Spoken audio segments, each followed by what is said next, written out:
Olá, pessoal do Portal Correio, estamos aqui para falar um pouco da perspectiva, da política para 2020. Temos aí algumas situações.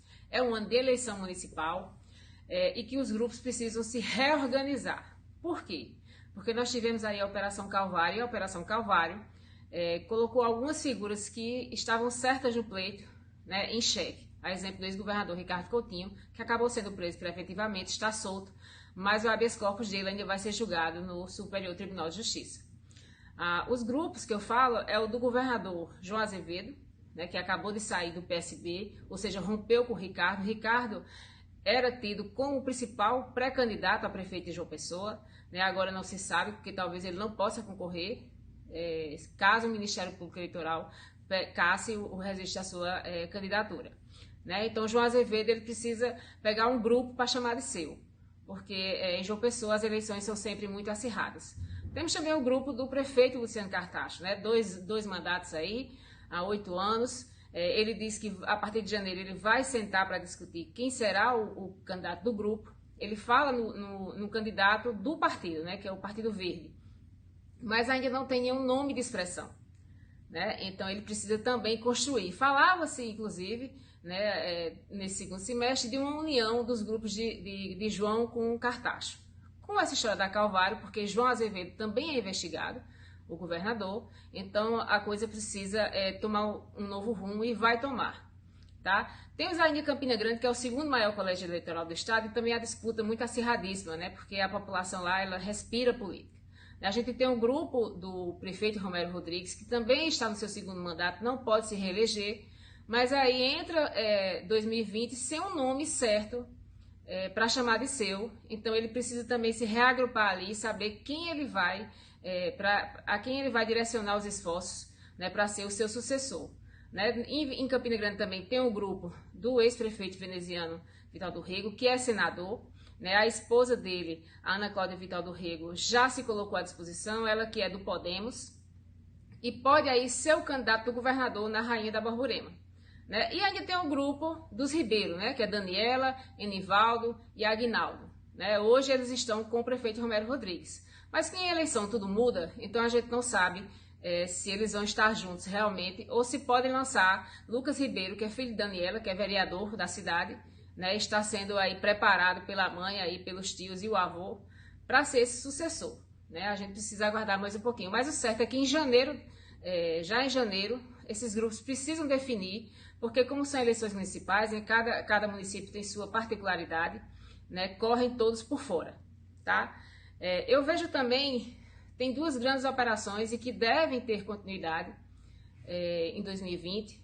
A Operação Calvário, que praticamente colocou todos os auxiliares de João Azevedo na berlinda, todos eles caíram no primeiro escalão, o ex-governador foi preso, o atual governador é investigado, entrou também dessa vez na Assembleia Legislativa, volta do recesso em fevereiro, um pouco abalada, tem 4 deputados estaduais citados, uma chegou a ser presa, que é a deputada Estela Bezerra, preventivamente, foi solta por alvará de soltura da própria Assembleia, então ficou ali nos bastidores meio que um mal-estar, e fala-se que a nova fase da Calvário, que deve ser a 8ª fase, que já está sendo preparada para janeiro, não se sabe ainda a data, vai atingir mais deputados e deve atingir outros poderes, a exemplo do Tribunal de Justiça. É o que se comenta nos bastidores, até porque o Tribunal de Contas já entrou nesta 7ª fase com 3 conselheiros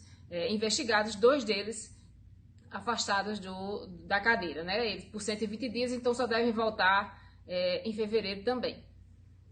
E tem aí a Operação Lava Jato, foi bastante atingida por conta do vazamento, das conversas entre procuradores e o então juiz Sérgio Moro, hoje ministro da Justiça, que colocou em xeque aí algumas questões, inclusive com relação à prisão do ex-presidente Lula, atualmente solto, por força de uma decisão do Superior Tribunal de Justiça, aliás, do Supremo Tribunal Federal. E aí entra uma outra questão, que é um tema que vai entrar em fevereiro com a volta das casas legislativas, do recesso, a ser discutido, que é a questão da prisão após condenação em segunda instância.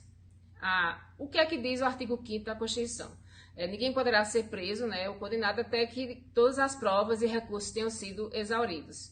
Existe uma PEC, né, a PEC 199/2019, em tramitação na Câmara dos Deputados, em conjunto com o Senado Federal, que institui que, após condenação colegiada em segunda instância, o condenado será preso.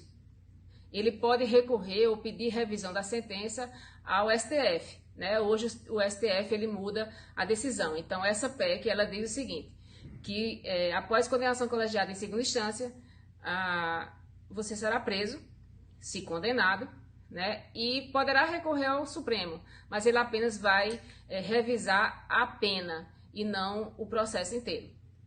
Tá? E aí na Paraíba nós temos uma outra questão, que é a PEC da nova Previdência, que a Assembleia precisa aprovar até junho de 2020. Né? É uma imposição do governo federal quando aprovou a reforma da Previdência Nacional. Os estados vão ter que reorganizar as suas previdências, né? E há um embate aí entre oposição e situação na Assembleia Legislativa por conta da alíquota, ou seja, quanto vai ser descontado do contra-cheque do servidor, né? Sairia de 11% para 14%. Né? Essa proposta ela tem que ser aprovada. Caso não aprove, o Estado vai sofrer sanções, ou seja, vai perder transferências de recursos federais. Só para vocês terem uma ideia, esse ano a Paraíba recebeu mais de 3 bilhões em transferências de recursos. A Paraíba é um estado pobre, né? Todos nós sabemos disso, e acredito que não vai abrir mão desses recursos. Então, a própria oposição, ela sente e ela defende, né, até que seja aprovada, mas ela quer uma discussão ampla para que os servidores saibam o que vai acontecer. Eu até concordo, eu acho que tem que discutir mesmo, né, mas é importante, no frigir dos ovos, que a Paraíba não saia perdendo. Né? Então a gente não pode aproveitar que é a eleição municipal para usar isso como tema político de campanha. Tá? E no país, no geral, nós temos aí a outra reforma, que é a reforma tributária, que os municípios não estão aceitando muito bem, porque ela unifica alguns tributos, inclusive, se eu não me engano, acaba com o ISS ou acopla o INSS a outros tributos. Isso prejudica os municípios, porque realmente é uma verba boa que entra para eles. Né? Inclusive, o projeto de reforma tributária, o relator é o paraibano Agnaldo Ribeiro, diz que vai fazer audiências públicas para explicar à população, e mais uma vez tem que explicar sim, é preciso que as pessoas saibam, né? Porque depois, quando é aprovado e sancionado, não há mais o que fazer, certo? É esperar e aguentar o que vai pesar no bolso, tá? E a grande questão, ainda voltando para as eleições municipais, é com relação à presença, ou como será a presença de Jair Bolsonaro nessas eleições. Ele que saiu do PSL, né, por conta de... tem ações aí com relação aos candidatos laranja, né, ele brigou com a direção nacional do partido e anunciou o lançamento do Aliança pelo Brasil.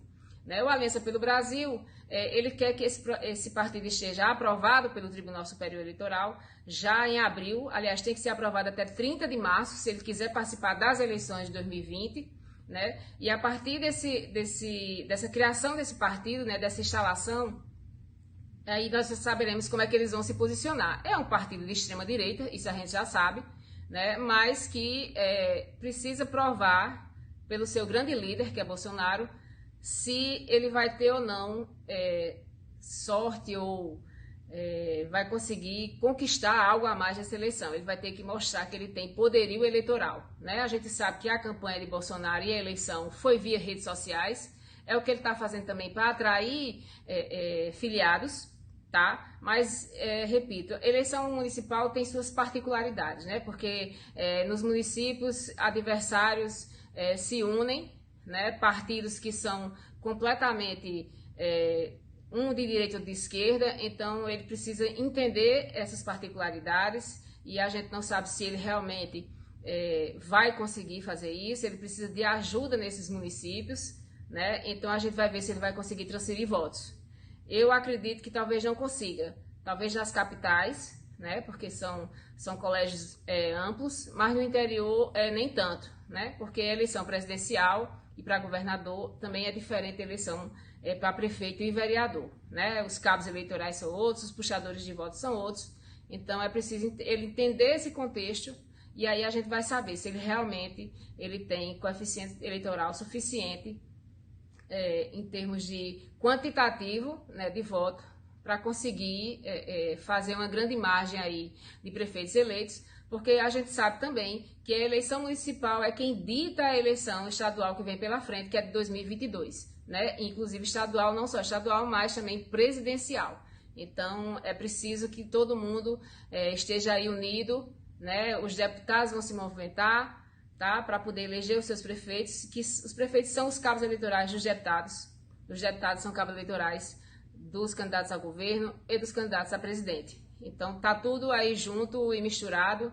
Então assim, vai ser um ano não tão fácil, não tão difícil como foi em 2019, mas também não será fácil por conta dessa questão das eleições municipais, né? E a gente espera aí que pelo menos até março esteja todo mundo antenado aí e unido para chegar em outubro de 2020 da forma como eles estão pensando.